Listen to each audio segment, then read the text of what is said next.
O Som do Pensamento, de Alessandro Oliveira dos Santos. Após refletirem sobre Maurice Lachantry de La Florence e sua mais recente invenção, Alexander, inspirado por uma questão filosófica, procurou a tempo reconectar-se e recapitular as palavras de seu amigo conquistador. No entanto, permaneceu sereno, embora atônito, sentindo o peso das palavras de seu interlocutor. Tudo estava pronto e, ao mesmo tempo, por vir. A natureza inteira era a manifestação do Criador. Seus pensamentos fluíam e se desenvolviam, e neles estava ele, o próprio Criador. Contudo, Alexander não quis se prender apenas às suas convicções, o que lhe trouxe uma sensação de calma. Sabia, no íntimo, que não havia ninguém além dele, o Criador. Diante dele, Maurice sustentava que nem o criado nem o Criador eram necessários. A afirmação, no mínimo intrigante, trazia consigo o vigor de um pensamento desbravador, repleto de rigor energético. Alexander Karskovka tomou fôlego, prestes a responder, mas, no instante em que um sopro ou uma palavra começava a se formar em seus lábios, foi subitamente interrompido. Antes de ouvir a sua reflexão, retoma Maurice, vou completar meu raciocínio. Para estruturar essa ideia, considero que preciso superar dois sistemas de pensamento, a Kabbalah e o Espiritismo. Proponho que a Kabbalah represente um sistema anterior à singularidade, enquanto o Espiritismo esteja situado depois dela. No entanto, para dominar a totalidade da existência, é necessário compreender e manipular as energias que precedem a criação do espaço-tempo, ou seja, aquelas descritas pela Kabbalah. A questão, então, é como eliminar essa limitação? A resposta está na aplicação do mesmo princípio, partindo do instante presente, que chamo de instante zero, o estágio atual da humanidade, posso inferir, deduzir e induzir, por meio de comparações e métodos racionais diversos, que o ser humano será capaz de manipular as energias anteriores à criação do espaço-tempo. Assim, ele não apenas se tornará senhor do universo, mas também do próprio espaço-tempo. E, para que isso seja possível, deve transcender a mera compreensão das leis físicas e cósmicas, tornando-se um ser que domina tanto o que está dentro do espaço-tempo quanto aquilo que o precede. A grande sacada, então, está na abstração necessária e final. O que é a sujeira? É a desorganização. O que é o barulho? É o ruído no pensamento. A desordem mental se manifesta como confusão, e um pensamento sem estrutura pode ser comparado a um ruído ou a poluição. A Cracolândia, por exemplo, representa essa confusão mental elevada ao extremo, um estado de pensamento desorganizado, caótico e sem nexo, um reflexo do efeito das drogas. Para atingir esse novo nível de consciência e superar tanto o Espiritismo quanto a Kabbalah, é preciso eliminar esses três elementos do pensamento humano: a sujeira, o barulho e a desorganização mental.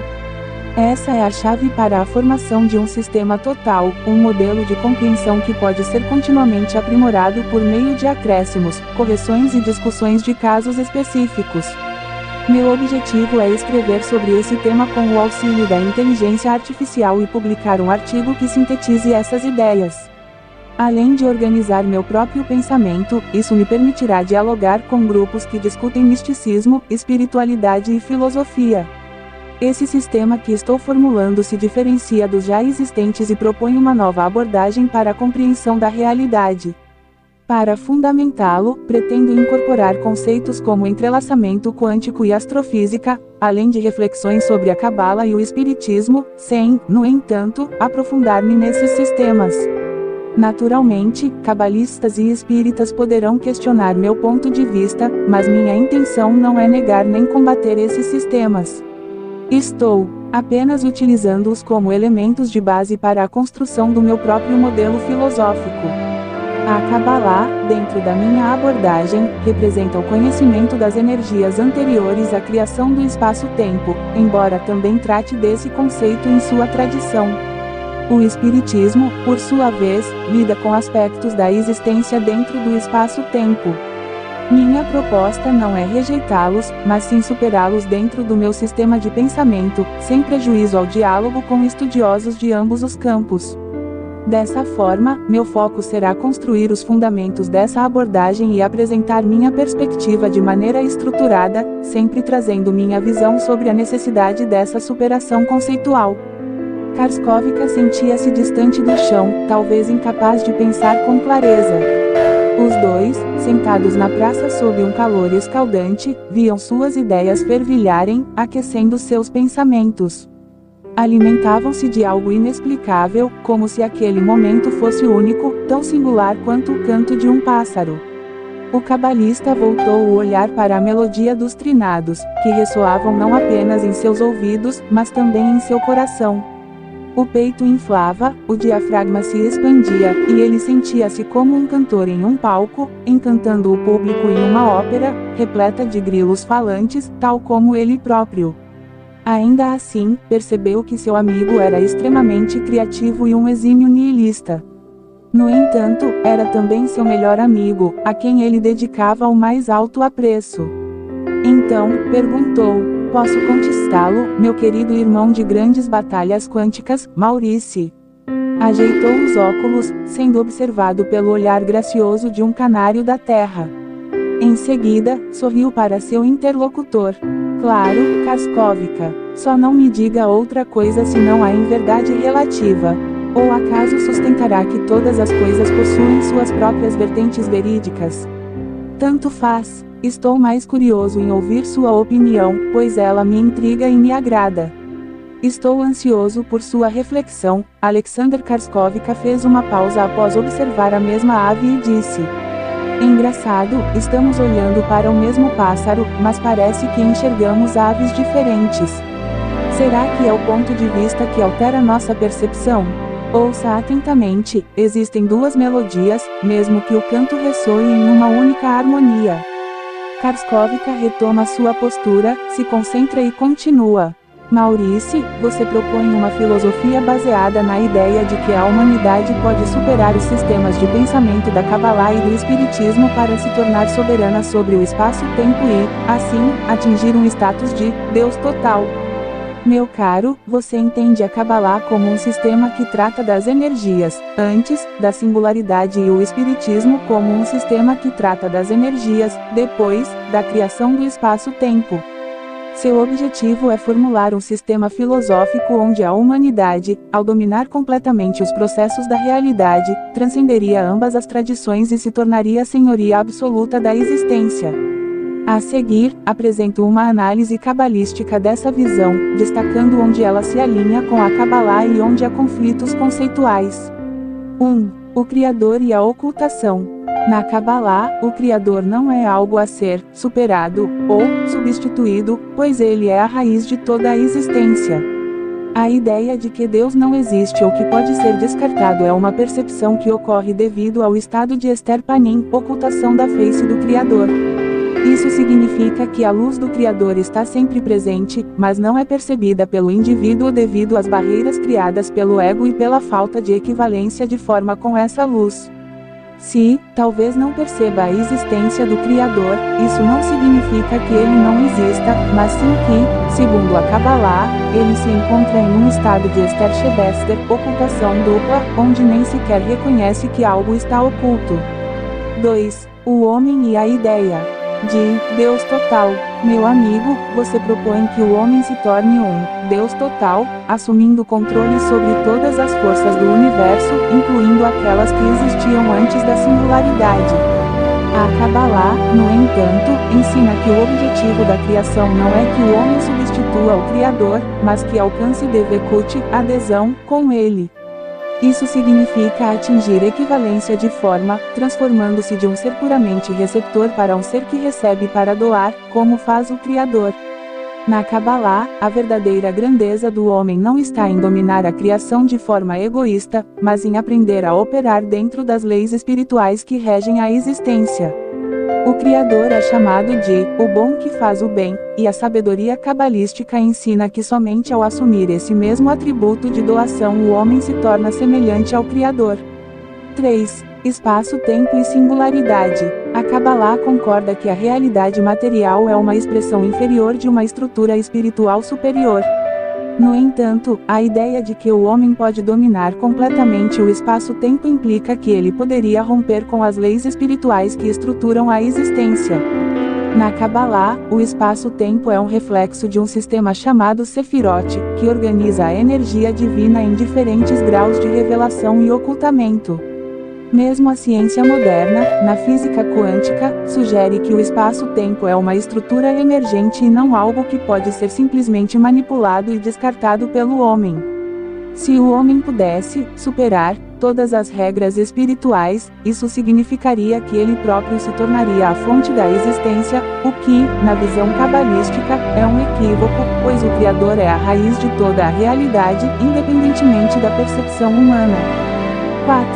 Ruído, sujeira e a organização da consciência. Maurice Lachatri de La Florence, você propõe que a sujeira e o barulho devem ser eliminados para que o pensamento humano alcance o máximo da sua potencialidade. Na Kabbalah, conceitos como o barulho podem ser entendidos como clipote, cascas, que são forças de ocultamento que bloqueiam a revelação da luz.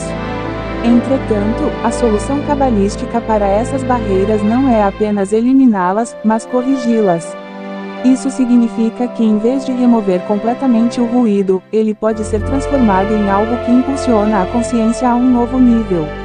A confusão mental, por exemplo, pode ser um estímulo para buscar ordem e clareza, e a escuridão pode servir como um contraste necessário para apreciar a luz. A Kabbalah ensina que a criação não é sobre eliminar tudo o que parece caótico, mas sim sobre revelar a ordem oculta por trás do aparente caos. Conclusão. Maurice, meu amigo, você está propondo um sistema baseado na superação da Kabbalah e do Espiritismo para estabelecer um modelo onde o homem se torna Deus total. No entanto, pela perspectiva cabalística, o Criador nunca está ausente, apenas oculto. O homem não substitui Deus, mas busca equivalência com ele. O espaço-tempo é parte de uma estrutura espiritual maior, e não algo que pode ser dominado completamente pelo homem. O ruído e a desordem não são apenas obstáculos a serem eliminados, mas desafios que podem levar à revelação de novos níveis de consciência. A Kabbalah não nega que a humanidade pode atingir grandes avanços e aumentar seu entendimento do universo, mas ensina que isso acontece através da correção do desejo e da adesão ao Criador, e não pela tentativa de se tornar uma divindade independente. Alexander, imagine que essas duas melodias distintas que cada um de nós ouve desse pássaro possam criar um sutil contraste e, ao mesmo tempo, soar em contraponto, retomou Maurice, após ouvir atentamente seu amigo, com quem se encontrava quase todas as tardes para trocar ideias e reflexões. Acredito que sua resposta karskóvica, embora bem articulada, ainda se prenda a uma estrutura que presume a existência de um Criador como algo absoluto e inquestionável. No entanto, minha proposta filosófica não se baseia na premissa de que o Criador está oculto, mas sim na possibilidade de que ele nunca tenha existido como um ser consciente e intencional. A Kabbalah parte do princípio de que o ser humano deve buscar equivalência de forma com a luz, mas isso não passa de uma ilusão psicológica criada para dar direção à consciência. O que proponho é que o homem, ao invés de se alinhar com uma suposta energia transcendente, assuma o comando total de sua própria existência. Se nos limitamos a ver a realidade como algo que deve ser harmonizado com uma inteligência maior, nunca atingiremos nosso verdadeiro potencial. Você diz que o espaço-tempo é um reflexo de uma estrutura espiritual superior, mas isso é uma perspectiva que ignora a possibilidade de que o espaço-tempo seja, na verdade, a própria essência da existência. O universo é um campo de possibilidades infinitas, e não uma sequência determinada de revelações baseadas em uma ordem divina. A Kabbalah trabalha com o conceito de clipote, que representam as cascas que escondem a luz, mas o que são essas cascas se não um reflexo do próprio desconhecimento humano? O ruído que você menciona não é um obstáculo que precisa ser corrigido, mas sim um câmbio constante de informações que o homem pode aprender a manipular e dominar. O problema fundamental com a sua visão é que ela parte do pressuposto de que há um caminho correto e pré-determinado para o desenvolvimento humano, quando na verdade esse caminho é uma construção nossa. O homem não precisa se alinhar a um Criador, nem encontrar um equilíbrio entre recepção e doação. Ele precisa aprender a se tornar a força dominante do seu próprio destino. O conceito de Deus total não é uma heresia ou um desejo egoísta, mas sim a próxima etapa na evolução do pensamento humano. A ciência já nos mostra que podemos manipular leis que antes eram consideradas imutáveis. Estamos caminhando para um momento em que o homem não será mais um mero receptor da realidade, mas sim seu arquiteto absoluto. Você argumenta que a correção dos desejos leva à ascensão espiritual, mas não a correção a ser feita quando compreendemos que somos, em essência, os verdadeiros senhores da existência. A consciência humana é o centro de tudo, e qualquer limitação imposta por sistemas filosóficos como a Kabbalah ou o Espiritismo são apenas barreiras autoimpostas. A minha proposta não nega o valor do conhecimento cabalístico ou espiritista, mas sim os reposiciona como estágios de um pensamento que precisa ser superado. A verdadeira revolução do pensamento humano não está em buscar equivalência com algo externo, mas em assumir de uma vez por todas o papel de criadores da nossa própria realidade. Maurice, as palavras que você compartilhou, disse Alexander amigavelmente a seu companheiro de estudos filosóficos e espirituais. Despediu-se com um aperto de mãos antes de concluir, retomando, como sempre, seu aspecto sério.